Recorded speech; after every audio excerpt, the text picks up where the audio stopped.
मैं एक किशोरी हूँ और यह हाल ही में हुआ। मुझे आज भी याद है कि वह तस्वीर मेरे दिमाग में बार-बार घूम रही थी। मैं तीसरी मंजिल पर एक अपार्टमेंट कॉम्प्लेक्स में रहती हूँ। आमतौर पर मेरे घर कोई मेहमान नहीं आता और जब आता भी है तो सिर्फ मेरी मौसियाँ और चचेरे भाई-बहन ही आते हैं। उस दिन मैं हमेशा की तरह बिस्तर पर लेटी हुई यूट्यूब देख रही थी।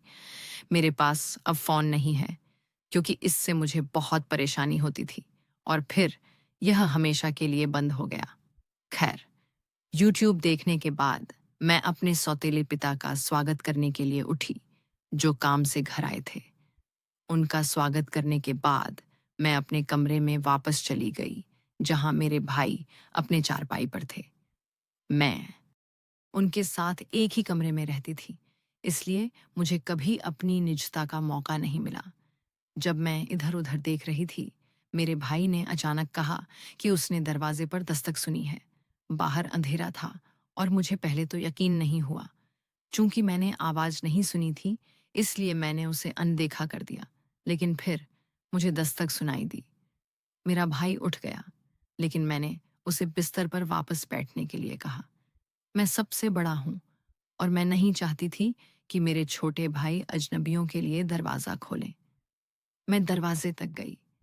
दरवाजे के ठीक बगल में एक कुर्सी रखी थी। किसी वजह से मैं नहीं चाहती थी कि दरवाजा खटखटाने वाले को पता चले कि कोई घर पर है। इसलिए मैंने दरवाजे के सामने वाली कुर्सी नहीं हटाई ताकि झांकने के छेद से देख सकूं। इसके बजाय मैं कुर्सी पर चढ़ गई, पास झुक गई और देखने के लिए शरीर को झुकाते हुए लगभग गिर ही पड़ी। और तभी मुझे डर का एहसास हुआ। झांकने के छेद से जो मैंने देखा, उसे मैं कभी नहीं भूलूंगी।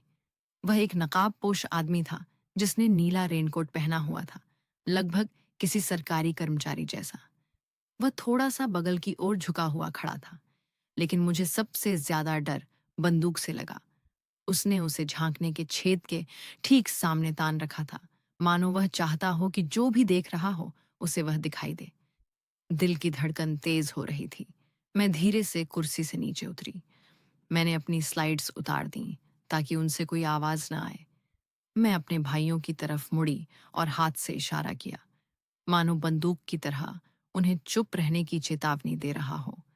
मैंने जल्दी से सारी लाइटें बंद कर दी और अपने सौतेले पिता के कमरे में भागी ताकि उन्हें बता सकूं कि मैंने अभी क्या देखा था। और भी बुरा यह हुआ कि उस आदमी के आने से ठीक पहले बिजली चली गई और इंटरनेट भी। इससे और भी डर लग रहा था।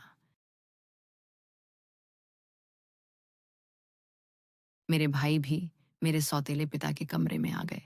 उनके कमरे की छत की लाइट नहीं जल रही थी, इसलिए हमने उनके फोन की टॉर्च जलाई।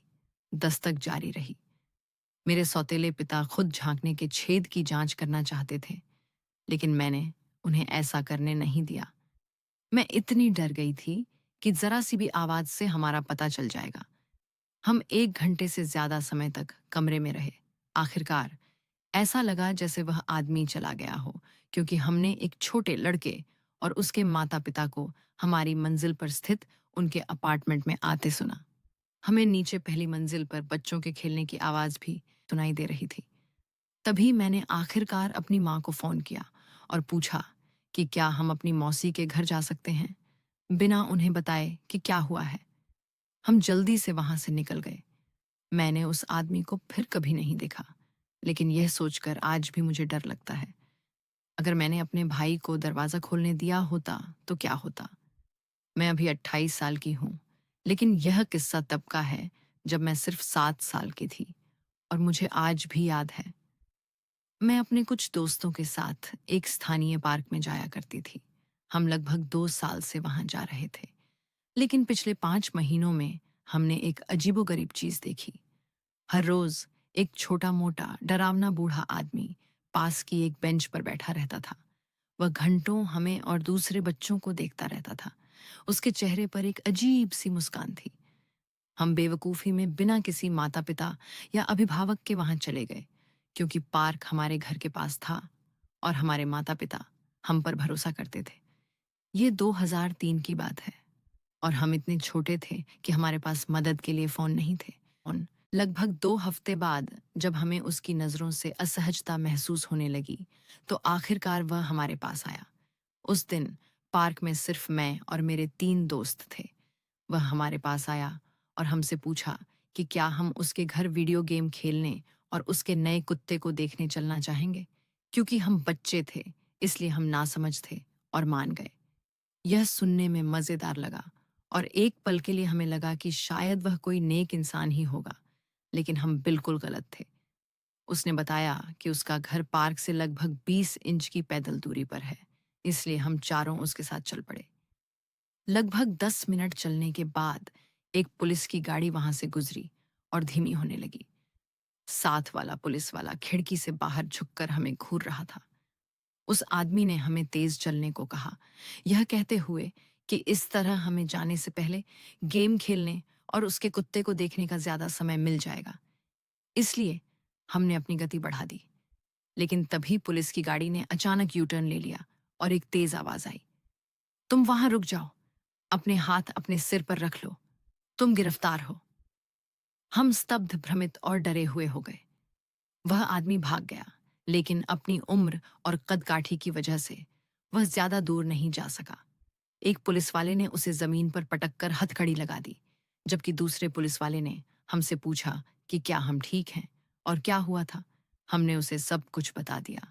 उसने सिर हिलाया और कहा कि शुक्र है कि वे उस समय वहां से गुजर गए। हमें घर छोड़ने के लिए एक और पुलिस वाली गाड़ी बुलाई गई, जबकि पहली गाड़ी उस आदमी को थाने ले गई। पुलिस ने हमारे माता पिता को सब कुछ समझाया और उस दिन से हमें उस पार्क में जाने से मना कर दिया गया। उस समय मेरे माता पिता को लगा कि मैं अभी बहुत छोटी हूँ और सारी बातें समझ नहीं पाऊंगी। लेकिन जब मैं 13 साल की हुई तो उन्होंने आखिरकार मुझे सच बता दिया। वह आदमी एक जाना माना यौन अपराधी था। वह अपने काम को अपना शिकार कहता था और वह यह काम स्थानीय पार्कों में करता था। इस खुलासे ने मुझे डरा दिया। मैं सोचने लगी कि अगर उस पुलिस की गाड़ी ने उसे आकर नहीं रोका होता तो मेरे और मेरे 3 दोस्तों के साथ क्या होता। और सच कहूं तो मुझे जवाब भी नहीं चाहिए, क्योंकि मुझे पहले से ही पता है कि क्या होता। पुलिस ने उसकी सजा के बारे में ज्यादा जानकारी नहीं दी, लेकिन मेरे पिताजी ने मुझे बताया कि एक पुलिस अधिकारी ने कहा था कि उस आदमी को उसके दूसरे अपराधों के लिए कम से कम 15 साल की जेल होगी।